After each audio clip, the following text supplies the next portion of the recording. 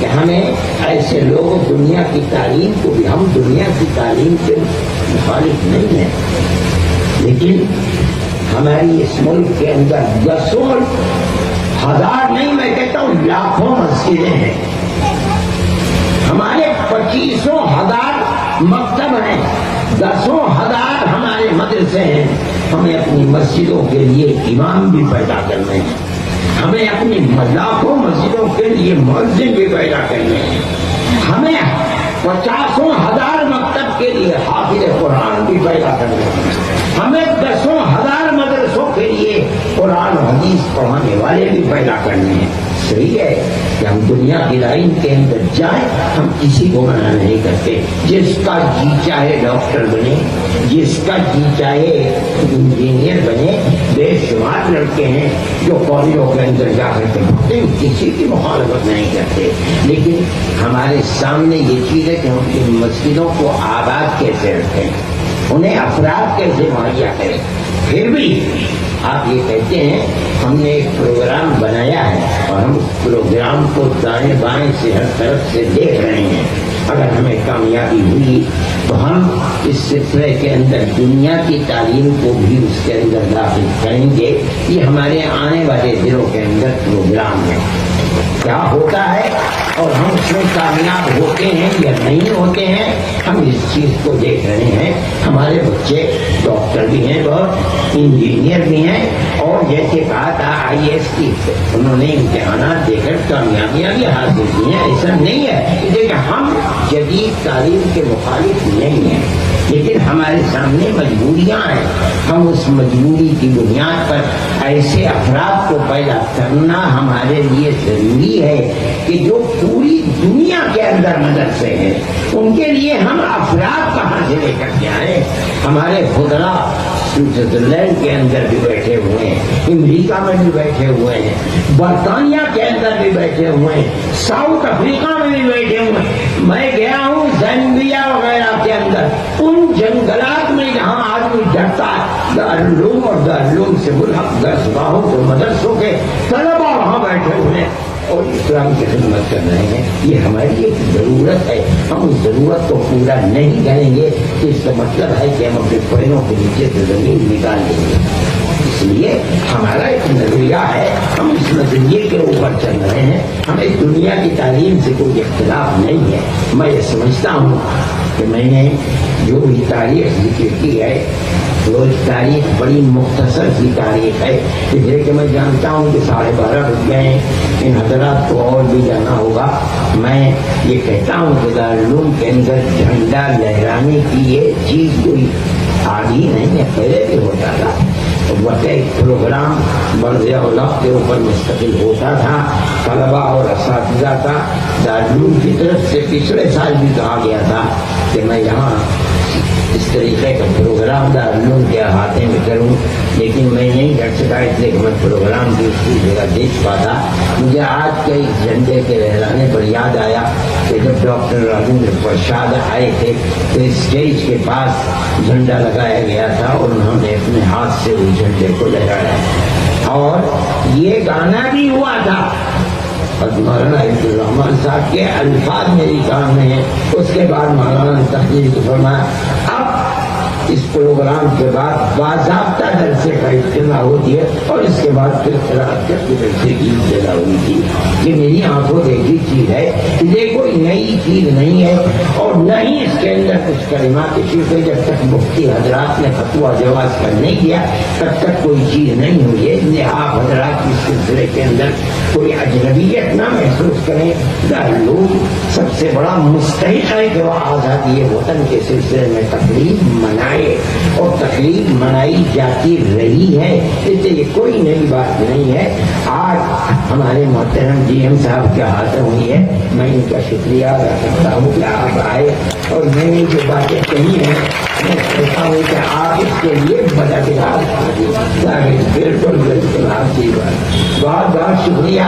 میں آپ حضرات سے اجازت چاہتا ہوں، ان حضرات کو بھی جانا ہے۔ بہت بہت شکریہ، دعا کر دیجئے کہ اللہ ہمارے ملک کے سب بسنے والوں کے دلوں میں پیار و محبت کو پیدا فرمائے، اللہ نفرت کی سیاست کو ختم فرما دے۔ جس طرح ہم سینکڑوں نہیں ہزاروں سال سے گاؤں در گاؤں آپس میں پیار و محبت کے ساتھ رہتے چلے آئے ہیں، اللہ ہماری اس پرانی تاریخ کو زندہ فرما دے، پیار و محبت کو پیدا فرما دے اور الفت کو پیدا فرمائے، اور جو لوگ نفرت کی سیاست کر رہے ہیں اللہ انہیں غائب و خاطر فرمائے، ان کو راہ راست پر اور سیدھے راستے پر لائے، پیار و محبت کے لیے کام کرنے کی توفیق عطا فرمائے، اور ہمارے ملک کی پرانی تاریخ کو زندہ و جاوید فرمائے، اور سب کو گاؤں در گاؤں پیار و محبت کے ساتھ زندگی بسر کرنے کی توفیق اور حوصلہ عطا فرمائے۔ اللہ جہنم کی بھی حفاظت فرمائے، اور جہاں بھی قوم اور وطن کے لیے جو بھی کام ہو رہا ہے اللہ اس کی حفاظت فرمائے، خیر و برکت عطا فرمائے، سب حاضرین کو ان کے جائز مقاصد کے اندر اللہ کامیابی عطا فرمائے۔ وصلی اللہ تعالی علی خیر خلقہ سیدنا محمد وعلی آلہ وصحبہ۔